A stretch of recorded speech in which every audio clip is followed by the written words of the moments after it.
Hey everyone, welcome to Plants and Politics. So, new stats came out from the Department of Labor. They reported that 870,000 Americans filed new unemployment claims last week. That is on top of the 866,000 filed last week. So, it is not going in the right direction. I guess it's good that it's now under a million, but as you're going to hear, still really not good. There were an additional 630,080 people who filed new claims under the Pandemic Unemployment Assistance Program. That's the program created for self-employed people, gig workers, independent contractors, people like that who don't qualify for traditional unemployment benefits. All total, approximately 1.5 million new Americans filed for unemployment last week, and continuing claims were 12,580,000. So that's down slightly from last week, which was 12,747,000, but not much.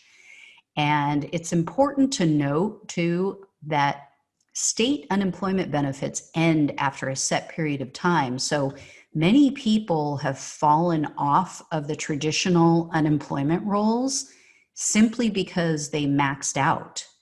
It's not because they've found work. It's not because they're now employed. It's just because they've reached their maximum. There's no more unemployment left for them as far as the state benefits go. And one way we know this is kind of a disturbing bit of news that has come out having to do with the Pandemic Emergency Unemployment Compensation Program. That is the program that was created to assist people who have exhausted those state benefits. And the number of people filing for benefits through that program is increasing. So, really bad news. The managing director of investment strategy for E-Trade Financial Corporation told Yahoo Finance News, quote, "While jobless claims under a million for 4 straight weeks could be considered a positive, we're staring down a pretty stagnant labor market." And another man named Ian Shepherdson, he's the chief economist for Pantheon Macroeconomics. He said, quote, "The current picture suggests that growth has slowed sharply in the past 3 months and that the labor market is stalling again in the face of rising infections and the sudden ending of federal government support to unemployed people." And yeah, this is true. I mean, we're starting to see, I think it's 22 states now that are reporting an increase in COVID-19, and colleges are getting hit horribly, and those students are going to go home to their families and bring the virus with them.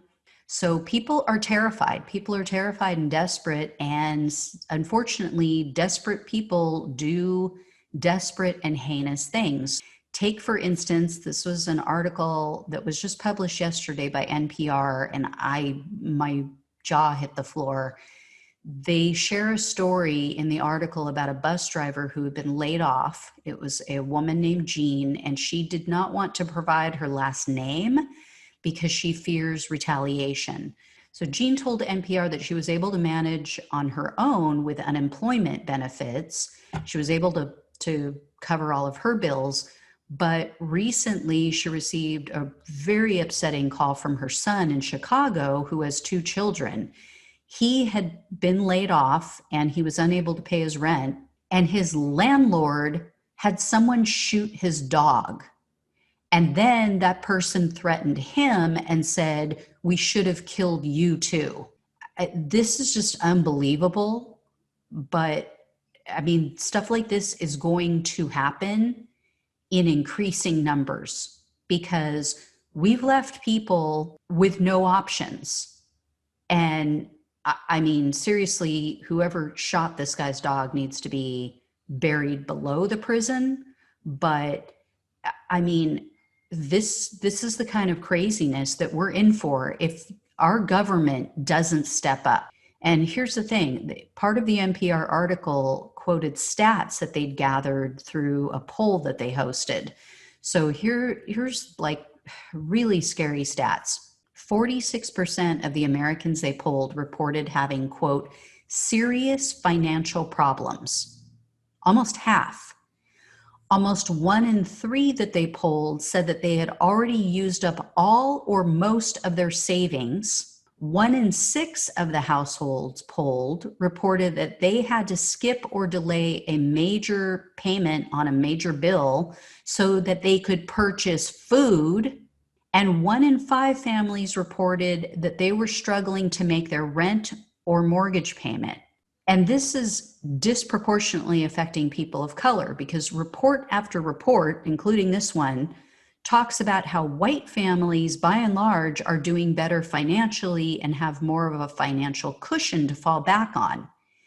So this is just a great reminder of how systemic racism and how it perpetuated a lack of generational wealth among people of color has caused a huge wealth gap in our country, not just between the 1% and the 99%, but also between white people and people of color. But here's the scariest part of this article and the poll that they conducted. This poll was completed in July when unemployed Americans were still receiving that extra $600 benefit. So imagine now. Imagine what it's like now. Because remember, that extra $600 ended at the end of July. So people have now gone all the way through August. They went several weeks into September before the $300 plus up kicked in. And now we've got like hundreds of thousands of employees of the airline industry that are on the verge of losing their jobs. They are set to cut hundreds of thousands of jobs at the end of this month, or actually on the 1st of October, because their assistants, the companies, the airlines, are losing their assistants. And our lawmakers are where? They're doing what? Vacationing, investigating bullshit conspiracy theories, worried about Trump talking about beans, worried about Biden's son who had a job that he wasn't qualified for and making a lot of money. Biden's son who's not running for office. I mean, dear God, we just need to get our shit together.